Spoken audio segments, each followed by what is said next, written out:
Kahal Kadosh Venirbad, avec cette 5e semaine de consolation, avec cette 5e Haftarah de consolation, eh bien, une fois encore, le prophète Isaïe vient nous exprimer des choses qui sont à la fois d'une chaleur et d'un réconfort absolument extraordinaire.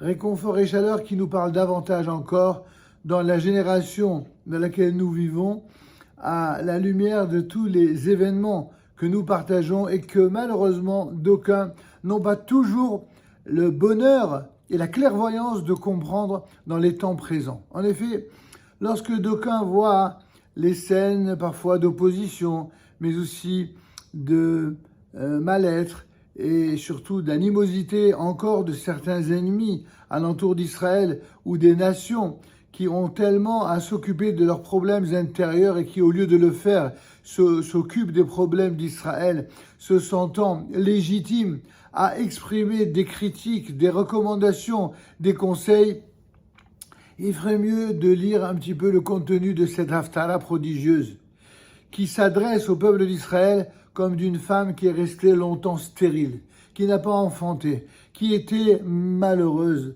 de voir tous les enfants des nations prospérer, grandir, réaliser, alors qu'elle, elle était malmenée, elle était méprisée, et surtout, en ce qui concerne la relation du peuple juif à la terre d'Israël, eh bien, elle se sentait désolée, dévastée. Or, qu'est-ce que dit la Haftarah? Elle commence en disant « Mais réjouis-toi, toi, femme qui était stérile et qui n'a pas enfanté, pousse des cris de joie et jubile !» Sous-entendu, regarde aujourd'hui à la fin des temps, regarde dans les dernières générations.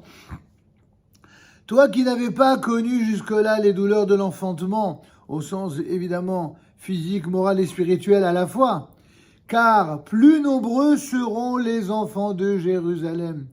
Oui, c'est vrai que nous avons pleuré tant et plus les manigances, les trahisons, les vilainies subies durant des siècles d'exil. Mais regardez où en sont les enfants que d'aucuns jalousaient parmi les nations. Qu'est-ce que ces enfants aujourd'hui sont devenus sur le plan moral, sur le plan spirituel? Qu'est-ce qu'ils sont devenus? Et regardez à l'inverse, au sein du peuple d'Israël, bien sûr, il y a encore certains esprits chagrins qui focaliseront sur les choses qui sont à révéler et surtout à être métaken, c'est-à-dire à réparer. Mais quand on voit la jeunesse absolument resplendissante, merveilleuse, et surtout qui construit, qui réalise, qui est brillante, qui réalise sans cesse davantage, et qui produit non seulement des choses merveilleuses, des beautés, des réalisations pour elle-même, c'est-à-dire pour sa nation, mais pour l'ensemble des nations de la terre. On est en train de voir se tisser jour après jour, justement les prophéties d'Israël. Et une fois encore, le prophète recommande « Élargis l'emplacement de ta tente, que les tentures de tes habitations se déploient, n'épargne rien, rallonge tes cordes et renforce tes piquets. » Effectivement, au début, c'était qu'une petite tente de bédouins.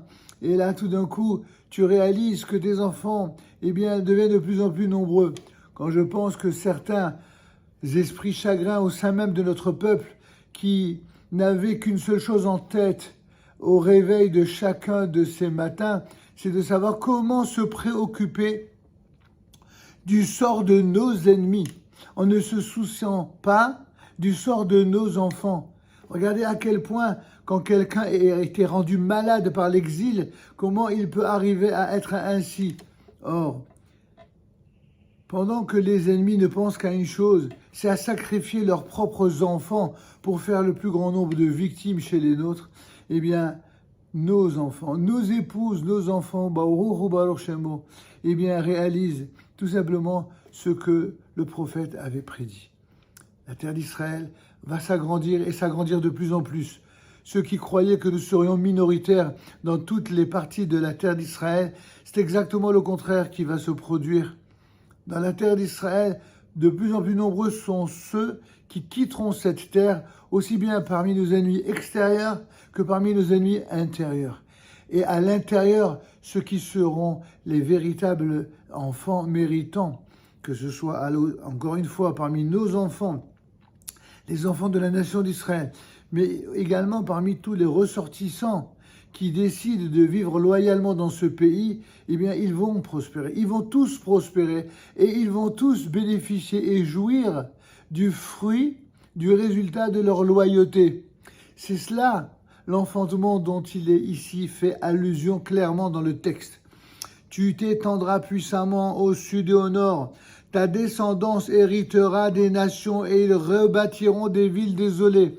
Alors que certains, l'esprit chagrin, en sont encore à imaginer, jour après jour, comment, eh bien, limiter la terre d'Israël à une peau de chagrin et la remettre entre les mains de nos ennemis. Dieu est en train, au contraire, de créer les conditions pour que le contraire se produise, conformément à ce qu'il avait promis par la bouche du prophète Isaïe. En effet, n'aie crainte, car tu n'auras plus honte. Tu ne te sens pas humilié, car tu n'auras plus à rougir. Et tu n'auras plus à rougir, car tu oublieras la honte de ta jeunesse et l'opprobre de ton veuvage. Tu ne t'en souviendras même plus. En effet, ceci est à nouveau comparé à une femme qui a eu des douleurs terribles durant sa non-grossesse, son désir de grossesse, mais inassouvi. Et puis finalement, lorsque la grossesse va arriver, certes, il y aura les douleurs de la grossesse, voire même de l'enfantement, mais elle ne sentira rien. Toutes les épreuves que le peuple juif peut connaître aujourd'hui en Israël, nos sages les comparent justement aux douleurs de l'enfantement. L'enfantement de cette femme qui n'avait pas pu enfanter parce qu'on ne l'avait pas laissée tranquille, on ne lui avait pas fichu la paix. Quand les Juifs, souvenez-vous, ont vécu pendant des siècles dans les pays de l'exil, eh bien, on leur disait, si vous n'êtes pas contents, retournez dans votre pays. Et lorsqu'ils sont retournés dans leur pays, eh bien, qu'est-ce qu'on leur a dit? Ah, vous avez pris la terre de ceux qui ont squatté ce pays. C'est-à-dire que finalement, la terre d'Israël, tout comme les terres de l'exil, il n'y a jamais de place pour les Juifs dans le monde. Ça, c'est l'équation, évidemment, de ceux qui n'ont rien compris à ce que Dieu, le maître du monde, le maître tout-puissant du monde, avait décidé depuis avant même la création du monde. Et c'est ce que la Haftara nous prévient. Ton maître est ton créateur. Oui, Hachem. Hachem, le maître des légions, c'est-à-dire le maître des armées, aussi bien les armées célestes que les armées terrestres. Tel est son nom, Adonai Tsevaot Shemo. Et ton rédempteur, c'est le Saint d'Israël, l'un des noms de Dieu.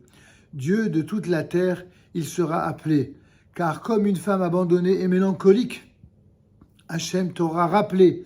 Il est exactement comme une épouse de jeunesse qui a été disgraciée, a dit ton Dieu. Un court moment, je t'ai abandonné, mais c'est avec beaucoup de compassion que je te recueillerai. À nouveau, une allégorie connue dans l'enseignement de nos sages.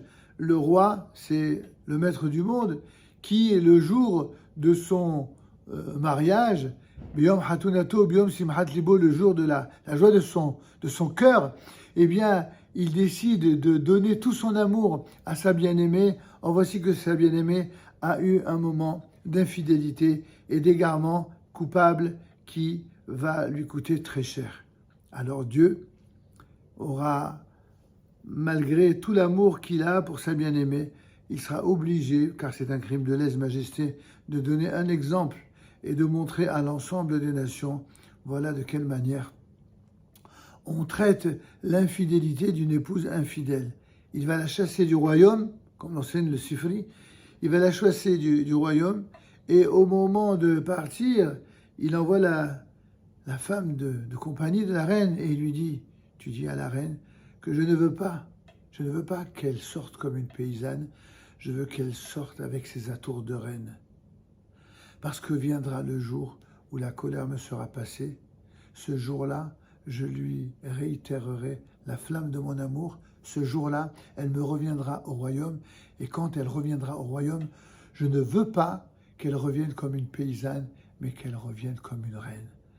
Évidemment, les atours de la reine, la beauté de la reine, ce sont les mitzvot, c'est la Torah d'Israël qui a accompagné et protégé le peuple d'Israël pendant toutes les pérégrinations, pendant toutes ces péripéties et surtout ces souffrances de l'exil. C'est cela, c'est toutes ces promesses que Dieu avait faites à travers la bouche des prophètes qui ont permis aux Juifs de tenir bon malgré la dureté âpre de l'exil.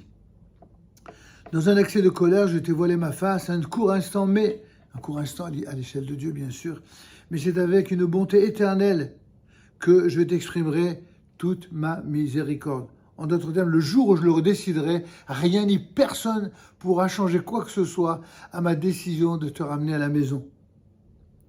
Ainsi a dit ton Rédempteur Hachem, car il en sera pour moi comme pour les eaux de Noé. Souvenez-vous, pour Noach, lorsque Dieu a décidé d'abattre par le déluge toute la génération de Noé, eh bien, il avait dit, de même que j'ai juré que de ne plus jamais déverser les eaux de Noé sur la terre, de même ai-je juré de ne plus m'irriter contre toi et de ne plus te réprimander. En d'autres termes, il fallait passer par un moment douloureux, celui de la réprimande, celui que moi, l'Éternel, j'ai réalisé pendant des siècles d'exil. Et le moment où, comme disait le Rav Kook alav Shalom, on arrive dans la génération de Nahamut, dans la génération de la consolation, la génération d'après les 4 exils, d'après les 4 millénaires, mais aussi d'après la Shoah. Nahamut, Nahamut. Dieu viendra effectivement pour nous consoler, non seulement de la destruction du premier temple, la destruction du deuxième temple, mais aussi de toutes les conséquences historiques innombrables que l'historiosophie nous permet de comprendre en permanence le lien entre cette destruction des temples et tous les malheurs subis, sans aucune exception. Car les montagnes pourraient se déplacer et les collines pourraient vaciller, mais ma bienveillance, dit l'Éternel, ne te quittera pas. Et mon alliance de paix ne vacillera pas, dit Hachem, qui te prend en pitié.